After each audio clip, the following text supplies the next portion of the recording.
Hello दोस्तों, मैं हूं प्रकाश और स्वागत है आपका एबीपी विशंस यूट्यूब चैनल पर।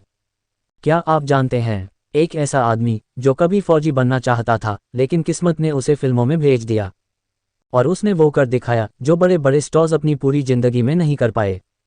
एक फिल्म बनाई जिसके लिए माधुरी दीक्षित को मेकअप तक छोड़ना पड़ा, जिसमें एक सीन शूट करते हुए एक्टर के कपड़ों में ही पेशाब निकल गया।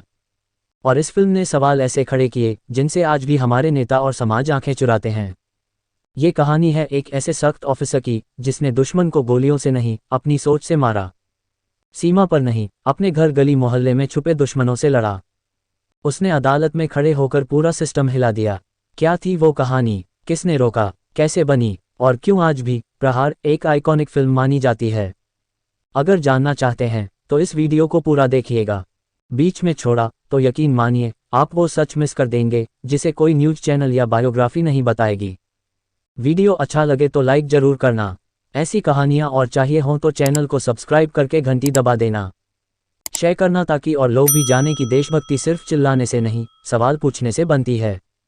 और हाँ, कमेंट करके बताना कि आपको प्रहार की कौन सी बात सबसे ज्यादा चौंकाती है। तो चलिए शुरू करते हैं प्रहार की वो कहानी जो किसी की हिम्मत, किसी की सच्चाई और किसी के गुस्से से लिखी गई थी। साल 1961 में देव आनंद की फिल्म हम दोनों आई थी। यहाँ उन्होंने डबल रोल किया और ये दोनों किरदार इंडियन आर्मी का हिस्सा होते हैं। कहा जाता है कि इस फिल्म को देखने के बाद बहुत सारे लड़कों की आर्मी के प्रति इच्छा जागी। उन्होंने आर्मी को बतौर प्रोफेशन एक नई रोशनी में देखना शुरू किया। कई दशक बाद फरहान अख्तर की फिल्म लक्ष्य आती है। इसे उन्होंने अपने दोस्त ऋतिक रोशन के साथ बनाया। जी तोड़ मेहनत के साथ फिल्म तैयार की, लेकिन जब ये सिनेमाघरों में नहीं चली तो फरहान का दिल जख्मी हो गया।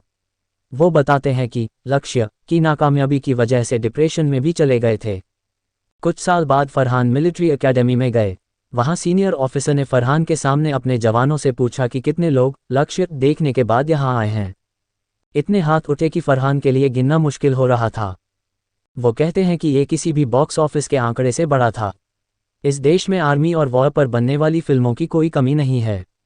हर साल हर फिल्म इंडस्ट्री से दर्जनों ऐसी फिल्में निकलती हैं, लेकिन इसमें से चुनिंदा ही ऐसी होती हैं जो अपने सब्जेक्ट के नाम पर छाती नहीं ठोंकती, देशभक्ति की आड़ में किसी को नीचा दिखाने की कोशिश नहीं करती, जो आर्मी के जवानों को इंसानों की तरह देखती हैं, ऐसे इंसान जो गलती करने में सक्षम हैं, ऐसे इंसान जो उसे सुधारने की हिम्मत भी रखते हैं।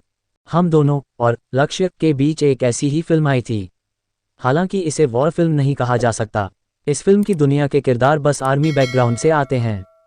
इस फिल्म को बतौर डायरेक्टर नाना पाटेकर की पहली फिल्म के रूप में याद किया जाता है। इसलिए याद किया जाता है कि फिल्म के लिए माधुरी दीक्षित और डिम्पल कपाड़िया ने कोई मेकअप नहीं किया। लेकिन प्रहार इन सभी बातों से बहुत ऊपर है।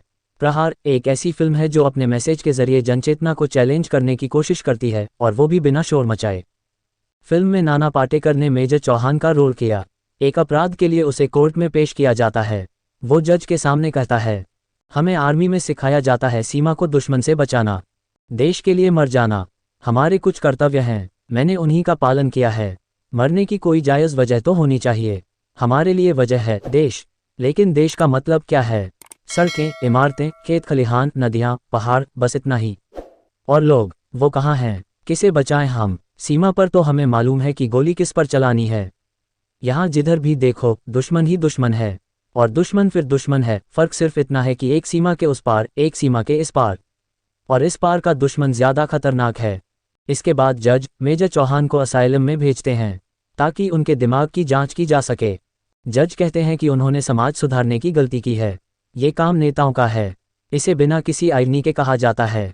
प्रहार अपने समय से आगे की फिल्म थी। फिल्म ने ऐसे सवाल पूछे जिनसे हम आज भी कतराते हैं। नाना पाटेकर आर्मी में जाना चाहते थे, ऐसा नहीं हो सका तो उन्होंने अपनी भड़ास निकालने के लिए आर्मी पर फिल्म बना डाली। ये फिल्म कैसे बनी, उस दौरान क्या दिक्कतें आईं, प्रहार के कागज से निकलकर पर्दे पर उतरने की पूरी कहानी बताएंगे।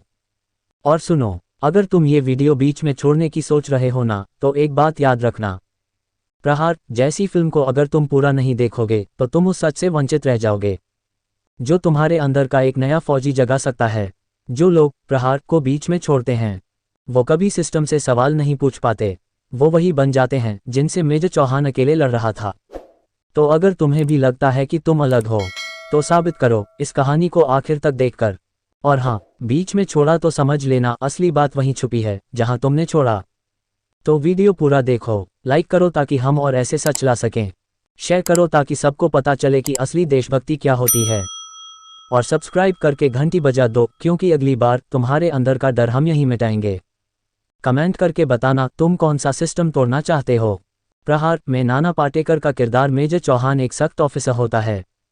अपने जवानों की ट्रेनिंग में कोई छूट नहीं बरतता। फिल्म में गौतम जोगलेकर का किरदार पीटर डी सूजा उससे परेशान होकर आर्मी छोड़ने की भी सोचता है। बताया जाता है कि सेट पर भी नाना पाटेकर मुश्किल वक्त कमांडो सख्त किस्म के डायरेक्टर थे। नाना अपने हिसाब से फिल्म बनाना चाहते थे, उसे वास्तविकता के करीब रखना चाहते थे, उसे टिपिकल कमर्शियल फिल्म का चोगा नहीं उड़ाना चाहते थे। यही वजह है कि उन्होंने अपने किरदार की तैयारी के लिए 3 साल तक इंडियन आर्मी की मराठा लाइट इन्फेंट्री के साथ ट्रेनिंग की। इसी ट्रेनिंग की बदौलत आगे चलकर नाना ने कारगिल युद्ध में भी हिस्सा लिया। वो आर्मी की क्विक रिएक्शन टीम में थे। प्रहार के शिव सुब्रमण्यम ये तक कहते थे कि नाना की ट्रेनिंग इतनी बुलंद थी कि वो आर्मी ज्वाइन कर सकते थे। नाना ने दी लल्लन टॉप के show guest in the news room में शिव सुब्रमण्यम से जुड़ा एक किस्सा बताया था। शिव फिल्म में एक जवान बने थे जिसे मेजर चौहान ही ट्रेन कर रहा होता है। एक सीन में उन लोगों को जमीन से 60 फीट की ऊंचाई पर बंधी रस्सी पर चलना था। शिव को ऊंचाई से बहुत डर लगता था। किसी तरह वो ऊपर पहुंच तो गए लेकिन उसके बाद उनके पांव पत्थर हो गए। आगे बढ़ने की हिम्मत नहीं मिल रही थी। नाना बताते हैं कि शिव बुरी तरह रोने लगे, उन्होंने अपने कपड़ों में ही पेशाब कर दिया। इससे अगले शॉट में मेजर चौहान ऊपर चढ़ता है और शिव के किरदार को चलकर दिखाता है। हालांकि वो सीन फिल्म में था ही नहीं। हुआ ये कि नाना पाटेकर के गुरु और डायरेक्टर राजदत्त उस दिन सेट पर क्लैप दे रहे थे। उन्होंने देखा कि शिव रो रहे हैं और नाना गुस्से में तमतमाए ऊपर चढ़े जा रहे थे। राजदत्त ने तुरंत कैमरा ऑन किया और रिकॉर्ड करने लगे। नाना ऊपर गए और शिव को चलकर दिखाने लगे। फिल्म में दिखता है कि वो शिव के किरदार से उठने को कह रहे थे।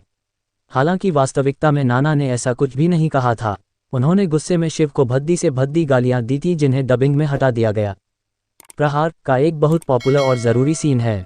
माधुरी दीक्षित के पिता स्वतंत्रता सेनानी होते हैं।